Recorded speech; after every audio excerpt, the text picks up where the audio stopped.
SRA 성경 낭독 및 강해 고린도후서 1장 2부 바울의 양심의 증거와 해명이라는 제목입니다. 고린도후서 1장 12절부터 24절까지 낭독합니다. 우리가 세상에서 특별히 너희에게 대하여 하나님의 거룩함과 진실함으로써 하되 육체의 지혜로 하지 아니하고 하나님의 은혜로 행함은 우리 양심의 증거하는 바니 이것이 우리의 자랑이라. 오직 너희가 읽고 아는 것 외에 우리가 다른 것을 쓰지 아니하노니 너희가 끝까지 알기를 내가 바라는 것은 너희가 대강 우리를 아는 것 같이 우리 주 예수의 날에 너희가 우리의 자랑이 되고 우리가 너희의 자랑이 되는 것이라. 내가 이 확신을 가지고 너희로 2번 은혜를 얻게 하기 위하여 먼저 너희에게 이르렀다가 너희를 지나 마게도냐에 갔다가 다시 마게도냐에서 너희에게 가서 너희가 보내줌으로 유대로 가기를 경영하였으니 이렇게 경영할 때에 어찌 경홀히 하였으리요. 혹 경영하기를 육체를 쫓아 경영하여 예하고 아니라 하는 일이 내게 있었겠느냐. 하나님은 미쁘시니라. 우리가 너희에게 한 말은 예하고 아니라 함이 없노라. 우리 곧 나와 실로아노와 디모데로 말미암아 너희 가운데 전파된 하나님의 아들 예수 그리스도는 예하고 아니라 함이 되지 아니하였으니 저에게는 이해만 되었느니라. 하나님의 약속은 얼마든지 그리스도 안에서 이해가 되니 그런즉 그로 말미암아 우리가 아멘하여 하나님께 영광을 돌리게 되느니라. 우리를 너희와 함께 그리스도 안에서 경고케 하시고 우리에게 기름을 부으시니 이는 하나님이시니 저가 또한 우리에게 인치시고 보증으로 성령을 우리 마음에 주셨느니라. 내가 내 영혼을 두고 하나님을 불러 증거하시게 하노니 다시 고린도에 가지 아니한 것은 너희를 아끼려 함이라. 우리가 너희 믿음을 주관하려는 것이 아니요 오직 너희 기쁨을 돕는 자가 되려 함이니 이는 너희가 믿음에 섰음이라. 아멘. 핵심을 정리합니다.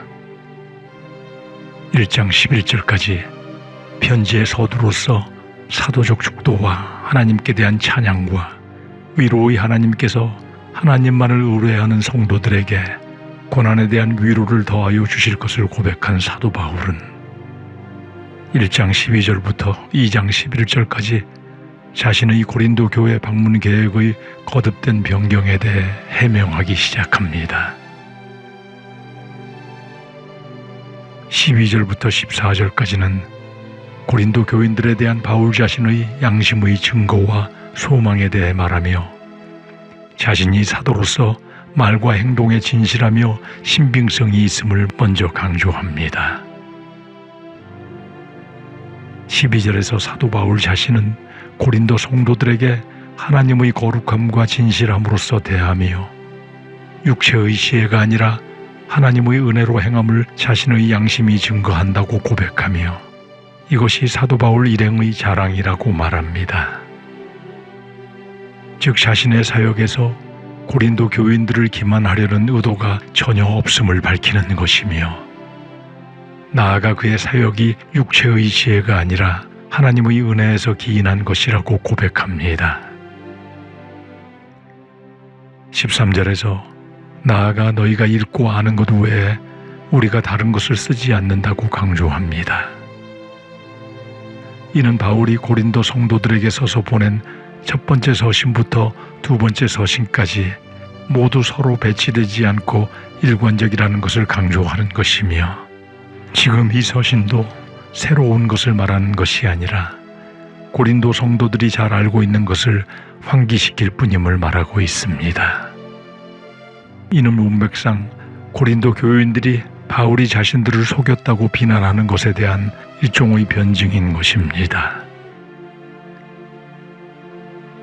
14절에서 바울은 너희가 대강 우리를 아는 것 같이 주 예수의 날에 너희가 우리의 자랑이 되고 우리가 너희의 자랑이 되는 것을 알기 바란다고 언급합니다.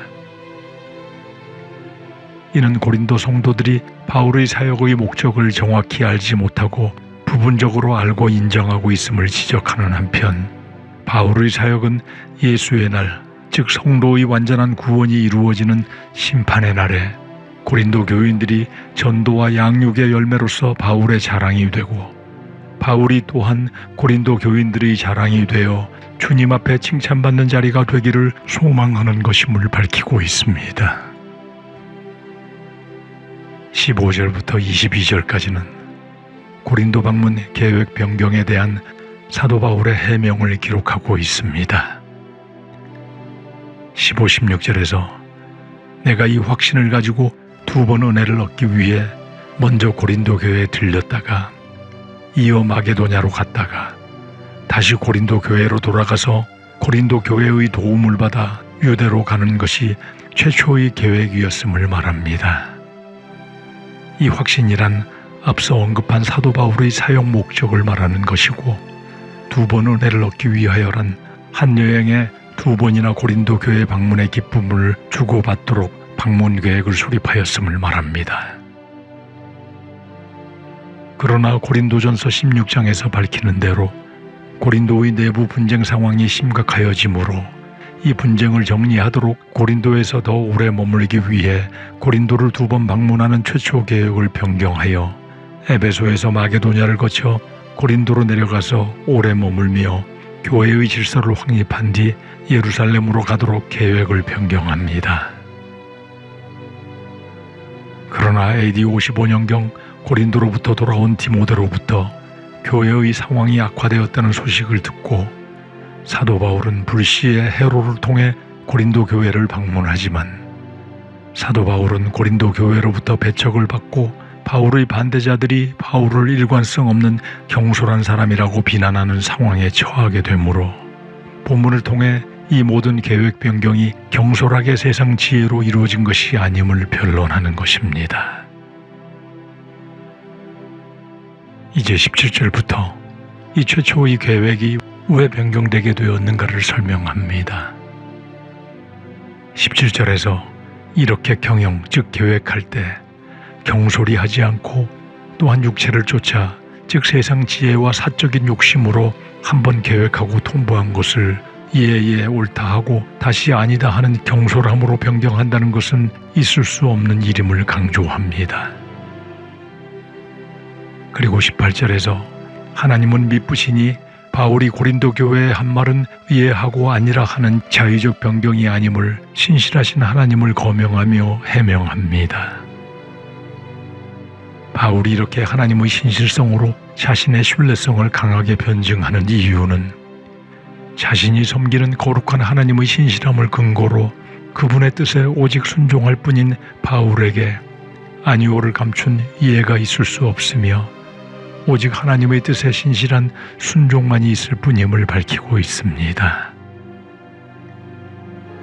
그리고 나아가 19절에서 예수 그리스도 또한 이해하고 아니라 하신 분이 아니고 오직 거룩하신 하나님의 뜻에 이해하고 완전한 순종을 하신 분이심을 상기시키며 그리스도를 따르는 신실한 성도들 역시 이해하고 다시 아니오로 변하는 이중성은 결코 있을 수 없다고 강조하고 있습니다.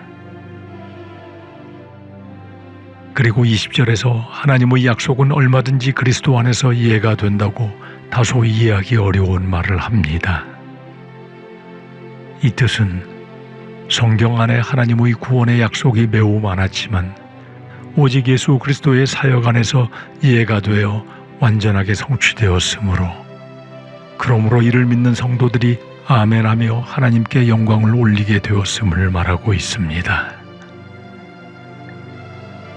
이렇게 하나님의 구원 계획에 따른 예수 그리스도의 완전한 순종이 하나님께 대한 아멘이 된 사실을 받아들이고 인정하듯이 그리스도의 사절된 바울의 계획에 대해 아멘의 심정으로 받아들일 것을 강조하고 있는 것입니다.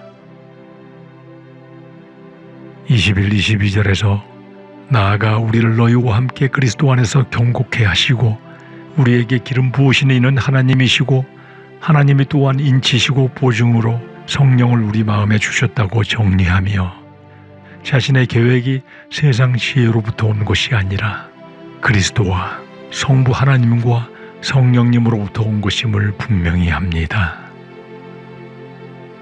그리스도 안에서 경고케 한다는 표현은 보증한다는 뜻으로 하나님께서 바울 일행과 고린도 성도들을 그리스도의 것으로 보증하시고 선택된 제사장, 왕, 선지자와 같은 역할을 하도록 기름을 부으셨으며 그리고 성령을 성도들의 마음, 즉 심령에 보내시어 성도들을 하나님의 소유라고 인치시고 보장하셨음을 밝히고 있습니다. 그러므로 성령의 인치심을 받은 성도들은 자기 자신이나 인간의 중점을 둔 생명이 아니라 하나님의 소유로 하나님을 중심에 모시는 새로운 피조물이 된 것이므로 바울의 방문 계획이 결코 인간적 욕심과 세상적 지혜에 의해 수립되고 변경될 수 없는 것이고 오직 그리스도 안에서 하나님의 뜻에 순종하며 성령의 인도하심을 받는 결과였음을 설명하고 있습니다. 그리고 23절에서 내가 내 영혼을 두고 하나님을 불러 증거하시게 하노니 다시 고린도에 가지 아니한 것은 너희를 아끼려 함이라고 밝힙니다. 내 영혼을 두고 하나님을 불러 증거하시게 한다는 것은 내 혼, 즉 생명을 걸고 만일 자신의 말이 거짓 증언이면 하나님의 진노를 받을 준비가 되어 있다고 강하게 변론하는 것이며 자신이 고린도 교회 방문 계획을 변경한 것은 인간적 변덕이나 신실하지 못함으로 인한 것이 아니라 오직 고린도 교회인을 아끼려 한 것이었음을 밝히고 있습니다. 바울이 고린도 교회의 무엇을 아꼈는지는 다음 2장에서 이어지지만 만일 원래 계획대로 고린도를 방문하였었다면 고린도 교회 내에 엄중한 처벌을 받아야 할 만큼 바울을 근심하게 하는 사람과 사건들이 있었으므로 필연적으로 바울이 고린도 교인들의 마음에 상처를 주었을 것이고 또 징계를 할 수도 있는 상황이므로 고린도 교회에 수치스러운 일이 될 수도 있었음을 의미하는 것이므로 그러므로 원래 계획대로 바울이 슬픔으로 매를 들고 가기보다는 오히려 그들 스스로 회개할 수 있는 기회를 제공하기 위해 방문을 보류하는 것이었음을 밝히고 있습니다. 이것이 바울이 자신의 이익이나 변덕 또는 신실하지 못함으로 인한 것이 아니라 하나님의 뜻과 고린도 교인들에 대한 사랑과 관심에 따라 행한 것임을 증언하고 있는 것입니다.